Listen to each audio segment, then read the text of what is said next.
Hey guys, it's me Brian. Today I'm going to be showing you what I use to catch flounder. Different ways I catch flounder. One good way is a Carolina rig with a live mullet. Carolina rig consists of a 3/4 ounce egg sinker weight, slides, barrel swivel, and I like to use a treble hook. The way you do it, or you set it up, is you get about 1.5 liter of fluorocarbon. I like to use 14-pound test. Some people use 20 or smaller, but I like 14-pound test. Will get you big fish up. What I like to do is I first tie it to the barrel swivel, and I use a polymer knot. You go in, out, make a loop, go through the loop, through the hole, pull that loop out, pull the barrel swivel through the loop, and then pull. You head spit and tighten that knot. Very strong knot. After I tie the leader to the barrel swivel, I usually tie my line to it. And when you're doing this, this is when you want to add your egg sinker weight, 3/4 ounce, what I use. Put it on the line, and then you can tie the barrel swivel with your leader to your line. Use the same knot, polymer knot. I usually tie the line to the. I usually tie my leader to my barrel swivel first. That way I don't have to use no different knots. But like that, go through the loop, pull tight, bite the excess off. On a treble hook, I like to use a size 6. It's not too large, not too small. It's about a medium size. That way, fish don't really feel it. Sometimes fish will feel a hook and they'll spit that hook out. Once again, I'll use a polymer knot, in, out, through the loop, and pull. Add a little spit. Bite your excess line. Excess line. There it is, barrel swivel.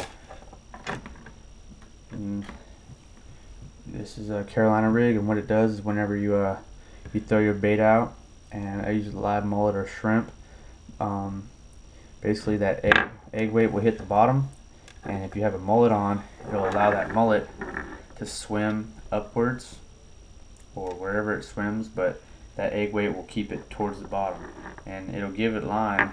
Giving it more line will allow that bait to swim. But yeah, I usually take the mullet and I'll stick the head, go through the bottom lip through the head of the mullet like that. That way two hooks are exposed, because most fish eat bait fish head first. So if it eats it head first, it allows you to have 2 more hooks exposed, so you can get a good hook set. That's one way I like to catch flounder, using live mullet and Carolina rig. Another way I like to catch flounder is using, jig head right here. I usually use 3/4 ounce as well. That way you can get it to the bottom on a windy day. And I also like using GULP Alive. This little pack right here you can get for $9.99 at Academy. I believe I got it with the swimming mullet, but you can buy different packs and put it in there. Another pack I like to use is the mantis shrimp, the white with the chartreuse tail. It's pretty good. And you can also use just the all white little shrimps, 3-inch. But I also have a lot of luck on ghost shrimp. I don't have a package, I have them inside this. But I use the ghost shrimp, the green chartreuse, or sometimes even the pink will work. And basically you just tie it to your line.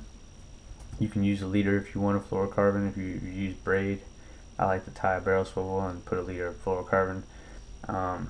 Basically you just toss it out, let it sink to the bottom, give it a nice tug, bounce it, let it sit.